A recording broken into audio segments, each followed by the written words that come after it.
trick to find stability of complex compound. First we check coordination number, second we check oxidation state, third we check types of ligands. अगर आप इस type से पूरा sequence इसका follow करते हैं तो आप कभी भी किसी भी कॉम्प्लेक्स कंपाउंड की बिल्कुल सही स्टेबिलिटी को बता. Now we are going to discuss about application of electroneutrality principle. तो अब हम ये देखते हैं, हमें प्रिंसिपल तो समझ में आ गया है क्या है, अब इसके एप्लीकेशंस देखते हैं कि क्या क्या इसकी एप्लीकेशंस है. तो यहाँ पर हमारे पास 3 एप्लीकेशंस है. फर्स्ट है stability of transitional metal complexes. तो यहाँ पे ये जो प्रिंसिपल है वो हमें स्टेबिलिटी बताता है ट्रांजिशनल मेटल आयन की. ट्रांजिशनल मेटल आयन की क्यों बताता है? क्योंकि ये जो इलेक्ट्रोन्यूट्रलिटी प्रिंसिपल है ओनली ट्रांजिशनल मेटल्स आयन पर ही अप्लाई होता है. ठीक है, इसलिए स्टेबिलिटी बताता है ट्रांजिशनल मेटल आयन की. सेकंड हमारे पास है रिलेटिव नॉन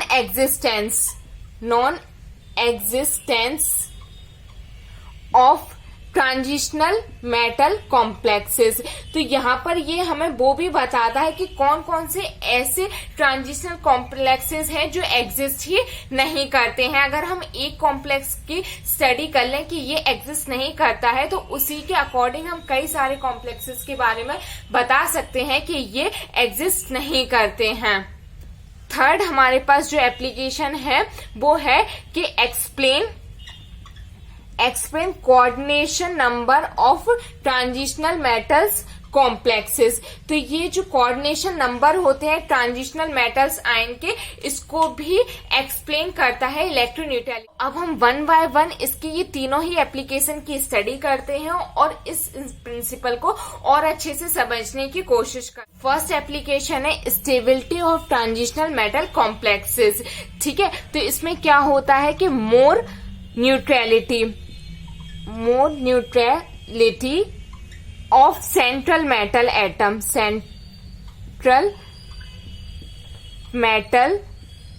एटम ये डायरेक्टली प्रोपोर्शनल किसके होती है? स्टेबिलिटी के होती है. स्टेबिलिटी,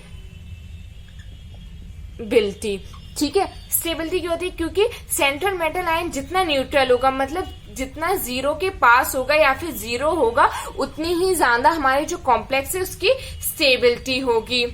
और इस बात को हम ज्यादा अच्छे से समझ सकते हैं ऑक्सीडेशन स्टेट के थ्रू. कैसे ऑक्सीडेशन स्टेट से हम समझ सकते हैं कि कौन सा जो कॉम्प्लेक्स कंपाउंड है वो मोर स्टेबल होगा और कौन सा लेस स्टेबल होगा. क्योंकि ऑक्सीडेशन स्टेट से ही हमें पता चलता है चार्ज के बारे में कि सेंट्रल मेटल एटम पर कितना ज्यादा चार्ज है और कितना कम चार्ज है.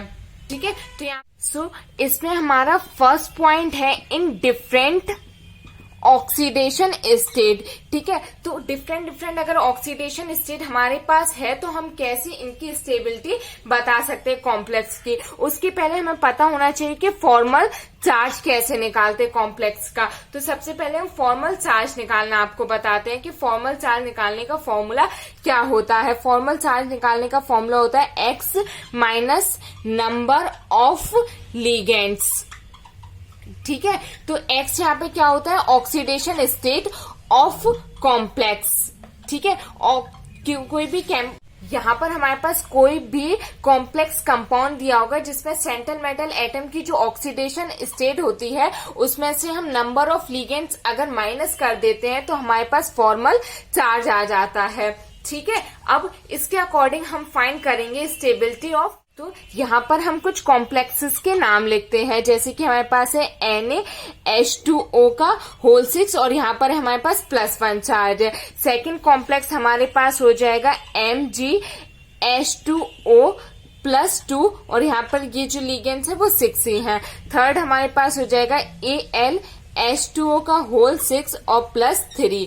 ठीक है, अगर यहाँ पर हम इसकी ऑक्सीडेशन स्टेट की बात करते हैं तो यहाँ पर ऑक्सीडेशन स्टेट हमें पता है +1 है, ये दी हुई है. इसकी हमारे पास +2 दी हुई है और इसकी +3 दी हुई है. बट अगर हम फॉर्मल चार्ज की बात करें तो अभी हमने फॉर्मूला बताया था, फॉर्मल चार्ज इक्वल टू होता है x minus ligands, number of ligands. तो यहाँ पर हमारे पास ऑक्सीडेशन स्टेट कितनी है? 1 है और लिगेंड्स कितने हैं? 6 है, तो 1 माइनस 6 इज इक्वल टू कितना हो जाएगा, -5 हो जाएगा। यहाँ पर ऑक्सीडेशन स्टेट 2 है और लिगेंड्स कितने हैं, 6 है, तो 2 माइनस 6 इज इक्वल टू हो जाएगा -4 हो जाएगा। और यहाँ पर हमारे पास oxidation state 3 minus 6 is equal to -3 हो जाएगा। ठीक है, तो यहाँ पर हम क्या करते हैं, तो अब हम लेस चार्ज देखेंगे। लेस चार्ज किस पे है हमारा, इस पे आया है, एल्यूमिनियम वाले कॉम्प्लेक्स पर आया है, थर्ड वाले पर। तो सबसे ज्यादा स्टेबल कौन सा हो जाएगा हमारा, ये वाला हो जाएगा। तो सबसे ज्यादा स्टेबल थर्ड वाला हो जाएगा, थर्ड वाले के बाद सेकंड वाला, सेकंड वाले पर फर्स्ट वाला। ऐसा क्यों है, क्योंकि लेस चार्ज किस पर आया है हमारा, थर्ड वाले पर आया है, इसीलिए। उसके बाद लेस चार्ज कितना है, सेकंड वाले पे है। उसके बाद लेस चार्ज कितना है हमारे पास, फर्स्ट वाले पे, इसलिए इसमें स्टेबिलिटी का ऑर्डर इस टाइप से। हमने ये समझा डिफरेंट ऑक्सीडेशन स्टेट पर। अगर हमारे पास सेम ऑक्सीडेशन स्टेट हो तो फिर हम कैसे स्टेबिलिटी का ऑर्डर निकालेंगे, अब हम वो देखते हैं। यहाँ पर हम कुछ कॉम्प्लेक्सेस के नाम लिखते हैं। सेकंड पॉइंट हमारा हो जाएगा सेम ऑक्सीडेशन स्टेट। अगर हमारे पास सेम ऑक्सीडेशन स्टेट है तो कैसे हम स्टेबिलिटी निकालेंगे, तो यहाँ पर हमारे पास फर्स्ट कॉम्प्लेक्स हम लिखते हैं AlF6+3। ठीक है, उसके बाद सॉरी यहाँ पर -3 आएगा। ठीक है, सेकंड हम अगर अपना कॉम्प्लेक्स लिखते हैं तो AlH2O का होल 6 और यहाँ पर 3+ आ जाएगा। और थर्ड अगर हम अपना कॉम्प्लेक्स लिखते हैं तो वो आएगा AlNH3 का होल 6, NH3 का होल 6 और यहाँ पर 3+। अब हम इन सब की ऑक्सीडेशन स्टेट देखते हैं और फॉर्मल चार्ज भी देखते हैं। ठीक है, तो इसकी अगर हम ऑक्सीडेशन स्टेट देखें तो यहाँ पर +3 आ जाएगी, इसकी देखें तो +3 आ जाएगी और इसकी भी हमारे पास +3 आ जाएगी। फॉर्मल चार्ज देखें तो इसका भी 3 होगा, इसका भी 3 होगा और इसका भी 3 होगा, क्योंकि 3 में से 6 गया इस टाइप से। ठीक है, ये हमारे पास फॉर्मल चार्ज आ गया और ये ऑक्सीडेशन स्टेट आ गए। तो यहाँ पर तो ऑक्सीडेशन स्टेट सेम है, तो क्या ये सब सेम स्टेबिलिटी रखते हैं, तो ऐसा नहीं है। अगर हमारे पास ऑक्सीडेशन स्टेट सेम आ जाती है तो फिर हम इनके लिगेंड्स को चेक करते हैं कि इनकी जो लिगेंड्स हैं वो किस टाइप के लिगेंड्स प्रेजेंट है इनमें। तो हम लिगेंड्स को चेक करके इनकी स्टेबिलिटी बताते हैं। ठीक है, तो यहाँ पर हमारे पास जो एल्यूमिनियम है ये फ्लोरीन से अटैच है और यहाँ पर सेकंड जो हमारा कॉम्प्लेक्स है ये ऑक्सीजन से अटैच है और थर्ड जो हमारा कॉम्प्लेक्स है वो नाइट्रोजन से अटैच है। ठीक है, और हमें ये पता है कि जो फ्लोरीन है वो सबसे ज्यादा इलेक्ट्रोनेगेटिव एटम है, उसके बाद हमारा ऑक्सीजन आता है और उसके बाद नाइट्रोजन आता है। तो ये सबसे ज्यादा इलेक्ट्रोनेगेटिव है, इसलिए ये सबसे ज्यादा अपनी ओर इलेक्ट्रॉन को अट्रैक्ट करेगी।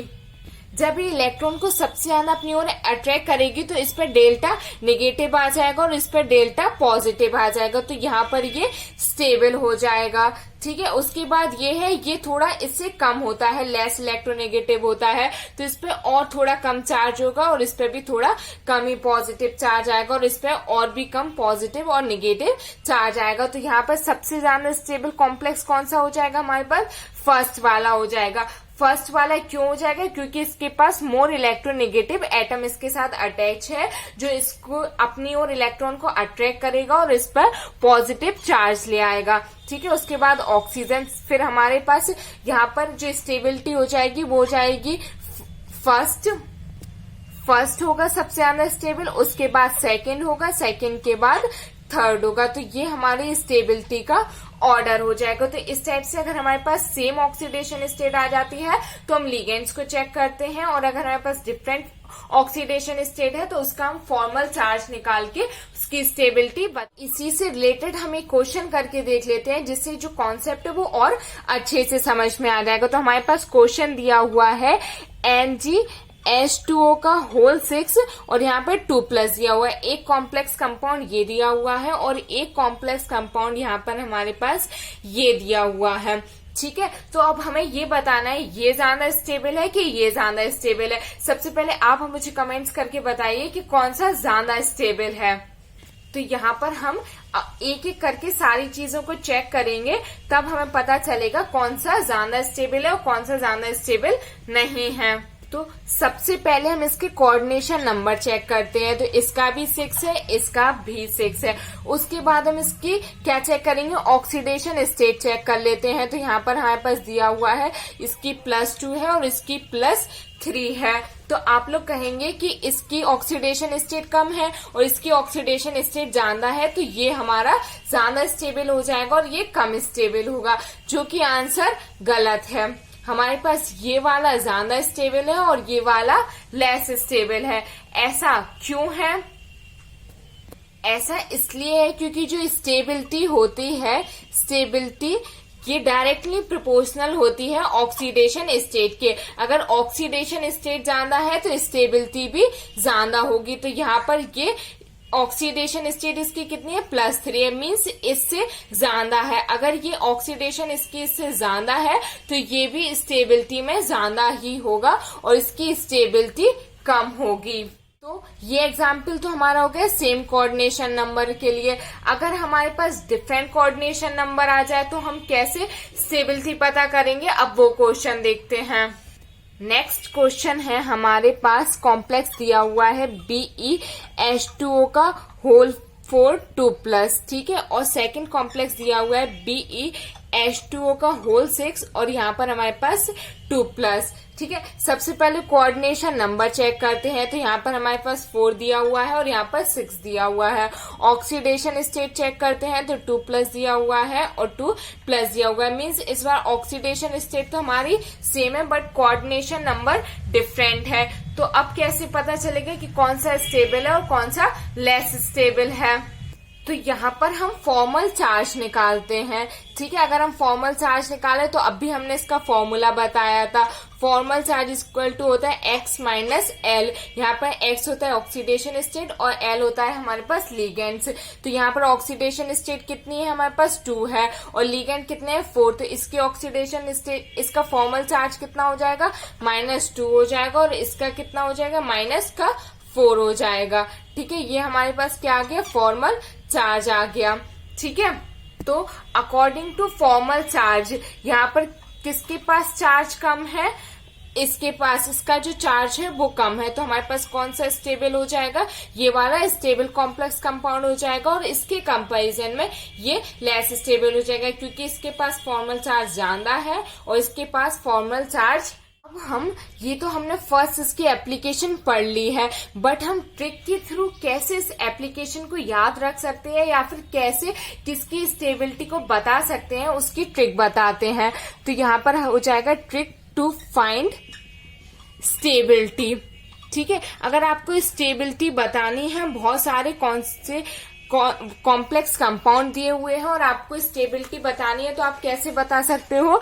सबसे पहले आप चेक करोगे, चेक कोऑर्डिनेशन नंबर, ठीक है। सबसे पहले आप कोऑर्डिनेशन नंबर चेक करिए उस कॉम्प्लेक्स कंपाउंड का, उसके बाद चेक कीजिए उसकी ऑक्सीडेशन स्टेट, ठीक है, और उसके बाद चेक कीजिए टाइप्स ऑफ लिगेंड्स, ठीक है। इस टाइप से अगर आप चेक करेंगे तो आप तुरंत ही फाइंड कर लेंगे और सही तरीके से फाइंड कर लेंगे किसी भी कॉम्प्लेक्स कंपाउंड की। हम इसका एक एग्जाम्पल देख लेते हैं जिससे हम इस ट्रिक के थ्रू कॉम्प्लेक्स कंपाउंड की स्टेबिलिटी को फाइंड करते हैं। तो सबसे पहले हम ट्रिक नोट कर लेते हैं, ठीक है। आप लोग भी ये ट्रिक लर्न कर लेना। तो सबसे पहले हम कोऑर्डिनेशन नंबर चेक करते हैं, उसके बाद ऑक्सीडेशन स्टेट चेक करते हैं, उसके बाद टाइप ऑफ लिगेंड चेक करते हैं, ठीक है। इस सीक्वेंस से अगर हम चेक करेंगे तो किसी भी कॉम्प्लेक्स कंपाउंड की हम स्टेबिलिटी बता सकते हैं। तो क्वेश्चन क्या दिया हुआ है हमारे पास, AlF6 और यहाँ पर 3- दिया हुआ है। सेकंड दिया है SiF6 2- दिया हुआ है और PF6 और यहाँ पर हमारे पास -1 दिया हुआ है, ठीक है। तो हमारी जो ट्रिक में सीक्वेंस क्या कहता है कि सबसे पहले आप कोऑर्डिनेशन नंबर चेक कीजिए। तो यहाँ पर हमने कोऑर्डिनेशन नंबर चेक किया, इसका 6 है, इसका 6 है और इसका भी 6 है, मीन्स कोऑर्डिनेशन नंबर तो हमारा 6 है। मान लीजिए अगर कोऑर्डिनेशन नंबर डिफरेंट होता तो क्या करते हम, तो कोऑर्डिनेशन नंबर डायरेक्टली प्रोपोर्शनल होता है स्टेबिलिटी के, ठीक है। अगर ये हमारे पास कोऑर्डिनेशन ज्यादा होता तो स्टेबिलिटी भी ज्यादा होती और अगर कोऑर्डिनेशन कम होता तो स्टेबिलिटी भी कम होती, ठीक है। तो इस टाइप से चेक कर लेते हैं। बट यहाँ पर हमारे पास क्या है, कोऑर्डिनेशन नंबर सेम आ गया है। तो अब हम आगे जाएंगे, आगे हम क्या चेक करेंगे, ऑक्सीडेशन स्टेट चेक करेंगे। तो यहाँ पर ऑक्सीडेशन स्टेट देखते हैं, इसकी कितनी दी हुई है, +3 दी हुई है, इसकी कितनी हो जाएगी, +4 हो जाएगी, और इसकी +5 हो जाएगी। ऑक्सीडेशन स्टेट आपको निकालनी आनी चाहिए, ठीक है। तो यहाँ पर इसकी +3, इसकी +4, इसकी +5 हो गई। तो अब कौन सा स्टेबल होगा, तो हमें पता है oxidation state is directly proportional to stability, ठीक है, ये हमें पता है। तो जिसकी ऑक्सीडेशन स्टेट ज्यादा उसकी स्टेबिलिटी भी ज्यादा हो जाएगी। तो यहाँ पर इसकी ऑक्सीडेशन कितनी है, +5 आई है, तो सबसे ज्यादा स्टेबल ये हो जाएगा, इसके बाद ये, क्योंकि इसकी +4 है और इसकी +3 है। Oxidation state is directly proportional to stability के होता है। तो यहाँ पर तो हमारे पास ऑक्सीडेशन स्टेट ही हमने चेक की और आंसर आ गया। कभी कभी क्या होता है, ऑक्सीडेशन स्टेट भी सेम होती है। अभी पीछे हमने आपको एग्जाम्पल दिया था, तो हमने किससे चेक किए थे, लिगेंड से चेक किया था कि अगर हमारे पास जितना ज्यादा इलेक्ट्रोनेगेटिव एटम प्रेजेंट होगा उसकी स्टेबिलिटी उतनी ही ज्यादा होती है। यहाँ पर अगर हमारे पास ये भी सेम आ जाए, ठीक है, सबसे पहले तो इसको चेक करते हैं। अगर ये सेम आता है तो इसको चेक करते हैं। अगर बाय चांस ये भी सेम आ जाए तो हम स्टेबिलिटी बता ही नहीं पाएंगे। अभी तो हमने ऑक्सीडेशन स्टेट को देख के बता दी। तब हम टाइप्स ऑफ लिगेंड्स चेक करते हैं, और जिस एटम के पास, जिस सेंट्रल एटम के पास जितना ज्यादा मोर इलेक्ट्रोनेगेटिव एटम प्रेजेंट होता है उसकी स्टेबिलिटी उतनी ही ज्यादा होती है। तो electronegative atom is directly proportional to stability, ठीक है, ये डायरेक्टली प्रोपोर्शनल होता है स्टेबिलिटी के। तो बाय चांस अगर हमारे पास ये दोनों सेम आ जाते हैं तो आप टाइप्स ऑफ लिगेंड से चेक कर लेना, जिसके पास जितना इलेक्ट्रोनेगेटिव एटम होगा वो उतना ही ज्यादा हमारे पास क्या हो जाएगा, स्टेबल हो जाएगा। तो इस टाइप से हमारी फर्स्ट एप्लीकेशन फिनिश होती है। तो यहाँ पर हमने आपको फर्स्ट एप्लीकेशन से कॉम्प्लेक्स कंपाउंड्स की स्टेबिलिटी के बारे में बता दिया, जिसमें हमने ऑक्सीडेशन स्टेट अगर सेम है तब भी कैसे निकालते हैं ये बता दिया, अगर ऑक्सीडेशन डिफरेंट है तब कैसे निकालते हैं ये भी बता दिया। अब हम देखते हैं सेकेंड एप्लीकेशन है हमारे पास रिलेटिव नॉन एग्जिस्टेंस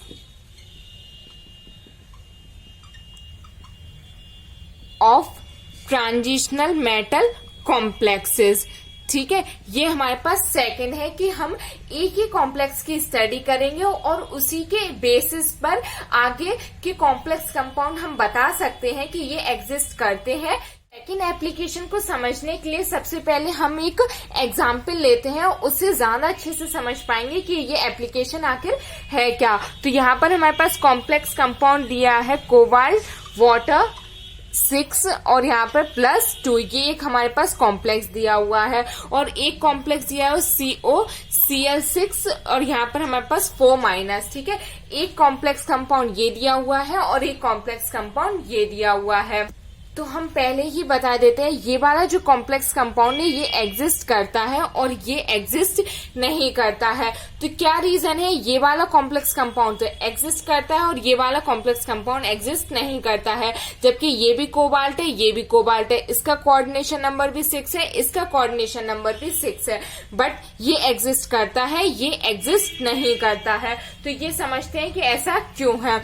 तो सबसे पहले हम इसका क्या चेक करते हैं, लिगेंड्स चेक करते हैं। तो यहाँ पर कोबाल्ट के पास हमारे पास कौन सा लिगेंड है, यहाँ पर ऑक्सीजन है जो कि इलेक्ट्रोनेगेटिव एटम है, ठीक है। और यहाँ पर अगर हम देखें तो यहाँ पर हमारे पास Cl दिया हुआ है जो ऑक्सीजन के कंपैरिजन में लेस इलेक्ट्रोनेगेटिव एटम है, ठीक है। तो ये अगर मोर इलेक्ट्रोनेगेटिव है तो ये ज्यादा पावर से इलेक्ट्रॉन को अपनी ओर अट्रैक्ट करेगा और ये माइनस में और ये पॉजिटिव में कन्वर्ट हो जाएगा, ठीक है। इसके तो अकॉर्डिंग टू न्यूट्रलिटी प्रिंसिपल ये हमारे पास एक अच्छा कॉम्प्लेक्स है। और अगर हम यहाँ पे Cl की बात करें तो ये हमारे पास लेस इलेक्ट्रोनेगेटिव एटम है, और साथ ही साथ अगर आपको लिगेंड्स का थोड़ा सा भी आइडिया हो तो ये सिग्मा डोनर है और उसके बाद पाई डोनर भी है, ठीक है। सिग्मा डोनर के साथ साथ ये पाई डोनर भी है। मतलब क्या हो गया इसका, मीन्स यहाँ पर इसका ये हो गया कोबाल्ट के साथ यहाँ पर Cl अटैच है, ये लेस इलेक्ट्रोनेगेटिव तो है ही, बट ये एक लीगेंड है और ये जो लीगेंड है ये तो पाई डोनर है, ठीक है। उसके बाद सिग्मा डोनर है और पाई डोनर भी है, मीन्स ये ज्यादा इलेक्ट्रॉन यहाँ पर देता है, तो यहाँ पर जो इलेक्ट्रॉन डेंसिटी हो जाएगी, इसकी इलेक्ट्रॉन डेंसिटी ये क्या हो जाएगी, हाई हो जाएगी। और अगर इस पे इलेक्ट्रॉन डेंसिटी हाई हो गई तो ये क्या हो जाएगा, अनस्टेबल कॉम्प्लेक्स कंपाउंड हो जाएगा और इलेक्ट्रोन्यूट्रलिटी प्रिंसिपल के अगेंस्ट हो जाएगा। इस वजह से ये एग्जिस्ट नहीं करता है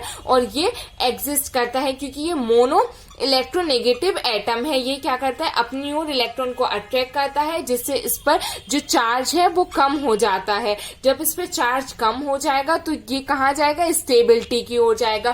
कोई भी मेटल आयन होता है वो जिस पे चार्ज कम होता है वो ज्यादा स्टेबल होता है। जब ये अपने ऊपर सारा का सारे चार्जेस ले लेगा और नेगेटिव में कन्वर्ट हो जाएगा और ये पॉजिटिव में कन्वर्ट हो जाएगा तो इसका चार्ज लेस हो जाएगा, तो ये हमारे पास क्या हो जाएगा, स्टेबल कॉम्प्लेक्स कंपाउंड हो जाएगा अकॉर्डिंग टू इलेक्ट्रोन्यूट्रलिटी प्रिंसिपल। और यहाँ पे क्या है, ये सिग्मा डोनर लीगेंड है और ये पाई डोनर लीगेंड भी है, तो यहाँ पर तो चार्ज हाई हो गया और अगर चार्ज हाई हो गया तो इलेक्ट्रॉन डेंसिटी ज्यादा हो जाएगी, क्योंकि मतलब इसके पास ज्यादा इलेक्ट्रॉन आ रहे हैं, इलेक्ट्रॉन ज्यादा आ रहे हैं तो इलेक्ट्रॉन डेंसिटी ज्यादा हो जाएगी, तो ये तो अनस्टेबल हो जाएगा अकॉर्डिंग टू इलेक्ट्रोन्यूट्रलिटी प्रिंसिपल। इसलिए ये वाला जो कॉम्प्लेक्स है ये एग्जिस्ट नहीं करता है और ये वाला जो कॉम्प्लेक्स है ये एग्जिस्ट करता है और ये स्टेबल है, ठीक है। तो इस टाइप से हम रिलेटिव नॉन एग्जिस्टेंट कॉम्प्लेक्स की बता सकते हैं। तो यहाँ पर अभी हमने क्या किया, एक कॉम्प्लेक्स को डिफाइन कर दिया कि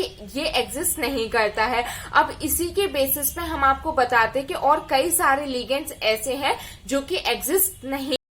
तो अभी हमने किस कॉम्प्लेक्स की स्टडी की, हमने इस कॉम्प्लेक्स की स्टडी की और हमने कहा कि ये एग्जिस्ट नहीं करता है, ठीक है। कोबाल्ट के बाद क्या आता है, अगर हम 3D सीरीज की बात करें तो कोबाल्ट के पास आता है निकेल, ठीक है। तो यहाँ पे निकेल का हम देखते हैं ये एग्जिस्ट करता है कि नहीं करता है। इसके बाद कॉपर आता है, कॉपर का ये देखते हैं कॉम्प्लेक्स एग्जिस्ट करता है या नहीं करता है। और यहाँ पे इसके बाद Zn आता है, ठीक है। अब देखते हैं ये एग्जिस्ट करते हैं या नहीं करते हैं। कोबाल्ट पर क्या होता है, इसका जो लास्ट कॉन्फ़िगरेशन होता है ये होता है D7 होता है, निकेल का D8 होता है, इसका D9 होता है और इसका D10 होता है। कॉन्फ़िगरेशंस तो पता ही होंगे, ठीक है। तो यहाँ पर अगर ये वाला कॉम्प्लेक्स एग्जिस्ट नहीं करता है तो साफ बात है ये वाला कॉम्प्लेक्स भी एग्जिस्ट नहीं करता होगा और ये वाला कॉम्प्लेक्स भी एग्जिस्ट नहीं करता होगा और ये वाला कॉम्प्लेक्स भी एग्जिस्ट नहीं करता होगा। क्यों नहीं करता होगा, इसका रीजन अभी हम आपको समझा ही चुके हैं। और साथ ही साथ अगर हम देख लें कोबाल्ट Br के साथ अगर अटैच है तो ये भी एग्जिस्ट नहीं करता है। अगर कोबाल्ट I के साथ अटैच है तो ये भी एग्जिस्ट नहीं करते हैं। ये कोई भी कॉम्प्लेक्स एग्जिस्ट नहीं करते हैं। तो यहाँ पर जैसे जैसे डी इलेक्ट्रॉन्स इंक्रीज होते जाते हैं, डी इलेक्ट्रॉन्स इंक्रीजेस हो जाते हैं, जो स्टेबिलिटी है, स्टेबिलिटी ऑफ कॉम्प्लेक्स कंपाउंड, जो कॉम्प्लेक्स कंपाउंड की स्टेबिलिटी होती है वो डिक्रीज होती जाती है और ये वाले जो कॉम्प्लेक्स कंपाउंड्स है वो एग्जिस्ट ही नहीं करते हैं। तो ये ऑल आर नॉन एग्जिस्ट। तो यहाँ पर हमारे पास जो स्टेबिलिटी है वो किस टाइप की हो जाएगी, तो यहाँ पर स्टेबिलिटी इज डायरेक्टली प्रोपोर्शनल किसके हो जाएगी, ऑक्सीडेशन स्टेट के। ऑक्सीडेशन स्टेट ज्यादा तो स्टेबिलिटी भी ज्यादा होती है, बट इनवर्सली प्रोपोर्शनल किसके हो जाएगी, डी इलेक्ट्रॉन्स के हो जाएगी। तो यहाँ पर हमने ये कंक्लूजन निकाल दिया। इस टाइप से रिलेटिव नॉन एग्जिस्टेंस से हम कॉम्प्लेक्स की स्टेबिलिटी को बता सकते हैं कि कौन सा स्टेबल होगा और कौन सा स्टेबल नहीं। अगर हम अब और शॉर्ट में समझना चाहें तो हमारे पास अगर कोबाल्ट +2, निकेल +2, CO +2 और Zn+2 इस टाइप से दिया हुआ हो और इनकी ऑक्सीडेशन स्टेट ये हो, तो यहाँ पर ये कोऑर्डिनेशन नंबर 6 के कॉम्प्लेक्स का फॉर्मेशन नहीं करते हैं। ठीक है, बट ये कोऑर्डिनेशन नंबर 4 के कॉम्प्लेक्स का फॉर्मेशन करते हैं और इनकी जो ज्योमेट्री हो जाएगी वो कैसी हो जाएगी, टेट्राहेड्रल हो जाएगी, क्योंकि कोऑर्डिनेशन नंबर 4 की जो ज्योमेट्री होती है वो टेट्राहेड्रल होती है।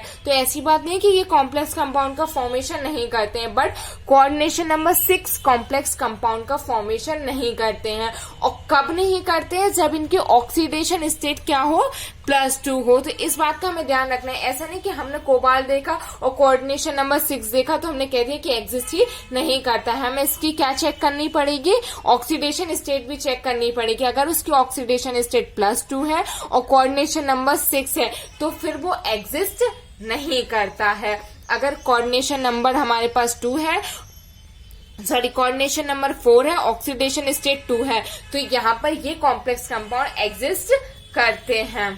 ठीक है, तो इस टाइप से सेकंड एप्लीकेशन से रिलेटेड नॉन एग्जिस्टेंट कॉम्प्लेक्सेस से हम जो कॉम्प्लेक्सेस है या फिर जो मेटल्स आयन है उनका बता सकते हैं कि कौन कौन से मेटल आयन एग्जिस्ट करते हैं और कौन कौन से मेटल आयन जो है वो एग्जिस्ट नहीं करते हैं। तो यहाँ पर हमारी सेकंड एप्लीकेशन फिनिश होती है। अब हम लास्ट एप्लीकेशन पढ़ते हैं। थर्ड एप्लीकेशन है हमारे पास explain coordination number of transitional metal complexes. ठीक है, तो यहाँ पर इलेक्ट्रोन्यूट्रलिटी प्रिंसिपल से हम कोऑर्डिनेशन नंबर भी बता सकते हैं कॉम्प्लेक्स कंपाउंड के। ठीक है, तो यहाँ पर जो हमारे पास ट्रांजिशनल मेटल आयंस होते हैं उनकी अगर ऑक्सीडेशन स्टेट ज्यादा है तो उनका जो कोऑर्डिनेशन नंबर है वो भी ज्यादा ही होगा। जैसे कि अगर ऑक्सीडेशन स्टेट हमारे पास 4 है, +4 है, तो इसका कोऑर्डिनेशन नंबर हमारा 6 हो जाएगा। ऑक्सीडेशन स्टेट भी ज्यादा है तो कोऑर्डिनेशन नंबर भी इसका क्या हो गया, ज्यादा हो गया।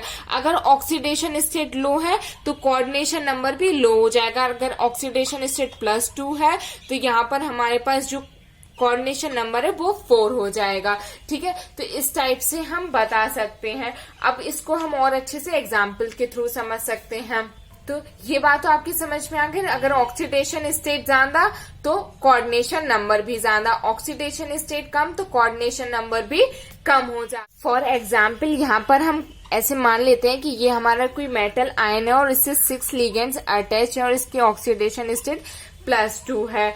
ठीक है, और एक और कॉम्प्लेक्स कंपाउंड मान लेते हैं, ये हमारे पास मेटल आयन है, इससे ये लिगेंड्स अटैच है और इसकी ऑक्सीडेशन स्टेट 3 है। तो अगर हम यहाँ पर ऑक्सीडेशन स्टेट की बात करें तो +2 है और यहाँ पर +3 है। और हमें पता है अगर ऑक्सीडेशन स्टेट ज्यादा है तो कोऑर्डिनेशन नंबर भी ज्यादा होगा हमारे पास। तो यहाँ पर अगर हम फॉर्मल चार्ज की बात करते हैं तो इसका -4 हो जाएगा और इसका -3 हो जाएगा। ठीक है, तो कौन सा ज्यादा स्टेबल हो गया, अभी हम स्टडी करके आए हैं जिस पर लेस चार्ज वो मोर स्टेबल। तो लेस चार्ज किस पर है, इस पर है। ठीक है, ये वाला ज्यादा स्टेबल होगा। और यहाँ पर अगर आप इसके कंपैरिजन में देखें तो यहाँ पर इसकी ऑक्सीडेशन स्टेट कितनी है, 2 है और इसकी 3 है, मीन्स इसकी ऑक्सीडेशन स्टेट भी ज्यादा है, ये स्टेबल भी ज्यादा है और इसका कोऑर्डिनेशन नंबर भी ज्यादा है। ऑक्सीडेशन स्टेट भी ज्यादा, कोऑर्डिनेशन नंबर भी ज्यादा और स्टेबिलिटी भी ज्यादा है।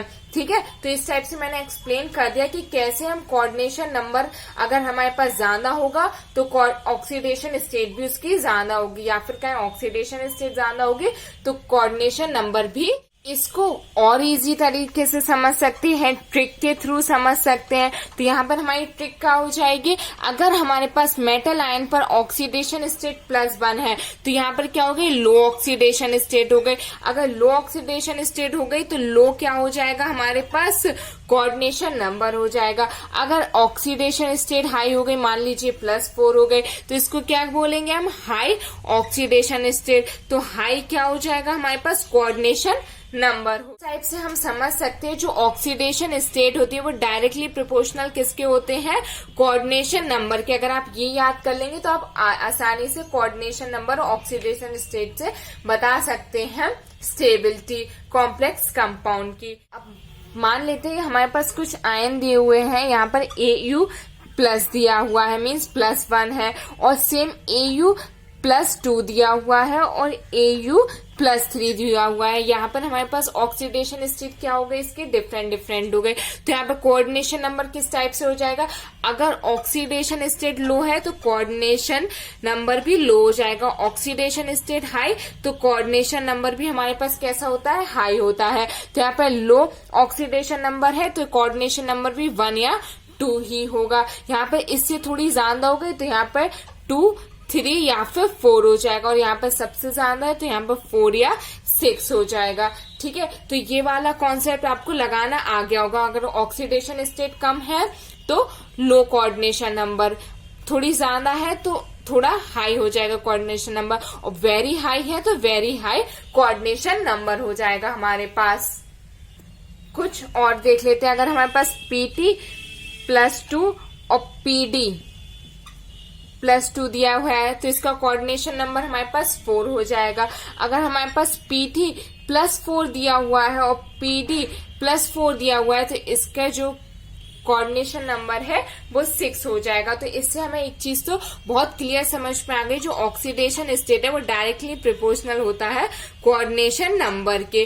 ठीक है, इस एप्लीकेशन से हमने ये कंक्लूजन, अभी लास्ट ही हमने एक कॉम्प्लेक्स कंपाउंड की स्टडी की है और वो कॉम्प्लेक्स कंपाउंड है COCl6 4-। ठीक है, और यहाँ पर हम इसी को लिखते हैं COCl6 2-। तो अभी हमने इसकी स्टडी की, ये एग्जिस्ट नहीं करता है बट ये एग्जिस्ट करता है। तो अब ऐसा क्यों हो गया कि ये एग्जिस्ट नहीं करता है और ये एग्जिस्ट करता है। अगर हम इसके ऑक्सीडेशन स्टेट की बात करते हैं तो +2 है, और अगर हम इसकी ऑक्सीडेशन स्टेट की बात करते हैं तो हमारे पास ये +4 दी हुई है। ठीक है, और अगर हम कोऑर्डिनेशन नंबर की बात करें तो यहाँ पर इसका कोऑर्डिनेशन नंबर 6 है, और यहाँ पर अगर हम कोऑर्डिनेशन नंबर की बात करते हैं तो इसका 6 है। तो यहाँ पर ऑक्सीडेशन स्टेट क्या हो गई, हाई हो गई, तो कोऑर्डिनेशन नंबर भी कैसा होना चाहिए, हाई होना चाहिए, और यहाँ पर हाई कोऑर्डिनेशन नंबर दिया हुआ है। तो ये वाला जो कॉम्प्लेक्स कंपाउंड है ये स्टेबल कॉम्प्लेक्स कंपाउंड है और एग्जिस्ट भी करता है। यहाँ पर हमारे पास जो ऑक्सीडेशन स्टेट है ये लो है, और यहाँ पर कोऑर्डिनेशन नंबर इनने हाई दे दिया, तो ये पॉसिबल नहीं है, इसलिए ये एग्जिस्ट नहीं करता है और ये हमारे पास एग्जिस्ट। तो इस टाइप से हमने तीनों ही एप्लीकेशंस की स्टडी कर ली है। अब हम देखते हैं, अगर हमारे पास D सीरीज के एलिमेंट्स दिए हुए हैं तो कौन सा एलिमेंट कौन सी कोऑर्डिनेशन नंबर को प्रेफर करेगा। तो यहाँ पर हमारे पास अगर हम 3D सीरीज लिखें तो हमें लर्न होनी चाहिए Sachin Tendulkar very creative man, फ्रोट्सा कोटला नीदरलैंड कप जिताया। ठीक है, ये ट्रिक है इसको 3D सीरीज को लर्न करने की। और मैं पता है यहाँ पर D1 इलेक्ट्रॉन्स की अगर हम बात करें तो यहाँ D1, यहाँ D2, यहाँ पर D3, D4, D5, D6, D7, D8, D9 और यहाँ पे होता है D10। ठीक है, तो यहाँ पर जो हमारे पास D6 तक जितने भी एलिमेंट्स होते हैं इनमें क्या होता है, D इलेक्ट्रॉन क्या होता है, कम होता है। अगर D इलेक्ट्रॉन कम है तो इनका जो कोऑर्डिनेशन नंबर है वो क्या होता है, हाई होता है, क्योंकि कोऑर्डिनेशन नंबर इनवर्सली प्रोपोर्शनल होता है D इलेक्ट्रॉन्स के। अभी हम इस चीज की स्टडी करके आए हुए हैं। तो यहाँ पर क्या है, D इलेक्ट्रॉन्स कम है, यहाँ पर 1 है, यहाँ पर 2 है, यहाँ पर 3 है, यहाँ 4 है, या 5 है और यहाँ पर 6 है। तो इनके जो कोऑर्डिनेशन नंबर है ये वेरी हाई होते हैं। तो हाई कितना होता है, तो ये जनरली कोऑर्डिनेशन नंबर 6 को प्रेफर करते हैं, बट समटाइम्स ये they form coordination number 4 also, but prefer ये क्या करते हैं, कोऑर्डिनेशन नंबर 6 करते हैं। कभी कभी ये कोऑर्डिनेशन नंबर 4 के कॉम्प्लेक्सेस का भी फॉर्मेशन कर लेते हैं। ठीक है, तो अगर D इलेक्ट्रॉन्स कम है तो कोऑर्डिनेशन नंबर क्या हो जाएगा, हाई हो जाएगा। ये भी एक हमारे पास कंक्लूजन निकल के आ गया। और अगर D इलेक्ट्रॉन्स हमारे पास ज्यादा हुए, जैसे कि कोबाल्ट D7 होता है, निकल D8 होता है, तो ये कैसे हो गए, हाई D इलेक्ट्रॉन्स हो गए। ठीक है, तो इन पर भी वही रूल लगेगा। अगर d इलेक्ट्रॉन्स ज्यादा है तो कोऑर्डिनेशन नंबर इनवर्सली प्रोपोर्शनल हो जाएगा।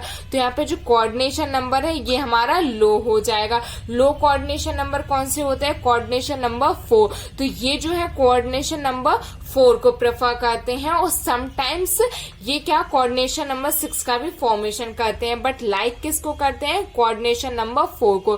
तो ये सभी कोऑर्डिनेशन नंबर 4 के हो जाते हैं कॉम्प्लेक्सेस, और ये सभी हो जाते हैं कोऑर्डिनेशन नंबर 6 के। ठीक है, तो ये बात भी आपके समझ। इस टाइप से यहाँ पर हमारा इलेक्ट्रोन्यूट्रलिटी प्रिंसिपल खत्म होता है, उसकी एप्लीकेशंस भी खत्म होती है। आई होप आपको ये समझ में आया होगा, और thank you so much for watching the full video. Thank you so